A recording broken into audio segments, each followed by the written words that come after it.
Jean-Jacques Bourdin, il est avec nous, Jean-Jacques? Mais évidemment. Alors Jean-Jacques, bonjour à tous les deux. Ça va Jean-Jacques? Bonjour, Jean-Jacques. Ben oui, ça va. Alors Jean-Jacques, l'homme libre, Pourquoi voulez-vous que ça n'aille pas? Est-ce que t'es pour le célibat des prêtres? Et tu sais, moi, je vais te dire, on se tutoie, moi. Ouais, vas-y. Je vais te dire une chose, c'est que moi, je suis protestant au départ. On a entendu sur RMC, tu protestes très souvent. Très souvent, tu protestes. Ouais, je proteste souvent. Je suis protestant, donc personnellement, je suis plutôt favorable, effectivement. Est-ce que tu es pour le célibat de Dominique Strauss-Kahn? Non, absolument pas.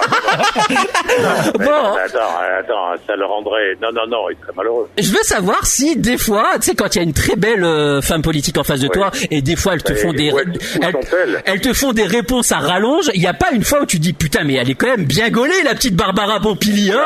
Tu te dis pas un petit truc comme ça de temps en temps, Jean-Jacques? Non, là, je te garantis que non. Tu restes concentré, t'arrives, une petite Najat Franchement, une petite Najat Vallaud-Belkacem, c'est difficile de rester concentré, t'es d'accord? Non, pas du tout. Ce qui Jean-Jacques, j'ai vu la petite bosse sur RMC Découverte. Arrête, impossible, arrête. La question politiquement concrète que tu as retirée, je sais, je voudrais te la poser. Mesdames, messieurs, attention, la question politiquement concrète que je vais poser à Jean-Jacques Bourdin.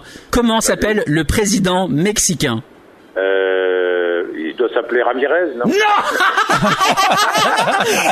Del Paso. Non, c'est Enrique Peña Nieto, mesdames, messieurs. J'ai eu Jean-Jacques Bourdin. Yes. Bravo. Moi, ce que j'aime bien quand j'écoute Bourdin, c'est qu'il y a une certaine liberté et que tu peux être, on va dire, aussi salaud avec la gauche que la droite.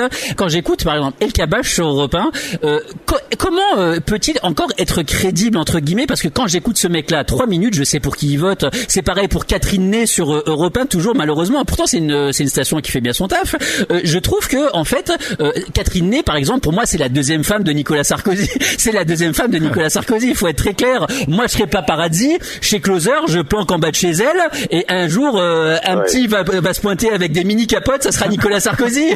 Il faut être très clair. Donc, moi, ça me dérange. Est-ce que toi, ça te dérange? Le problème avec Catherine Ney notamment et d'autres journalistes, c'est que ce sont des journalistes politiques qui ont connu une autre époque, l'époque de la connivence, l'époque où on passait son temps à déjeuner, à dîner avec les hommes politiques. Jean-Jacques, je t'ai posé une question, je vais faire du Bourdin à l'antenne. Est-ce que ça te dérange que El Kabach et Catherine Ney aient cette connivence? Tu veux que je te dise, ça me dérange, oui, évidemment. Quand même. D'accord. C'est une manière de faire le métier que je n'aime pas et que je ne pratique pas, c'est tout. Et moi, ce n'est pas mon style, ce n'est pas ma façon de travailler, de faire du journalisme. David Pujadas est-il un bon journaliste?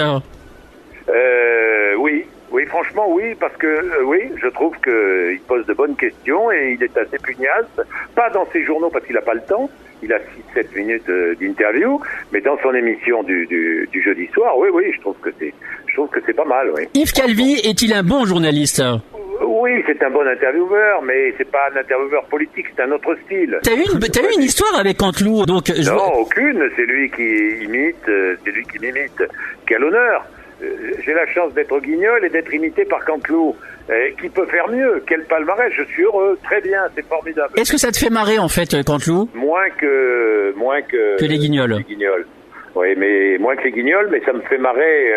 Le problème, c'est que quand il critique les auditeurs de RMC, il critique aussi parfois les auditeurs d'Europe 1, puisque parfois ce sont les mêmes. Mais bon. Avis à la population. Morad, l'animateur le plus irrévérencieux de France.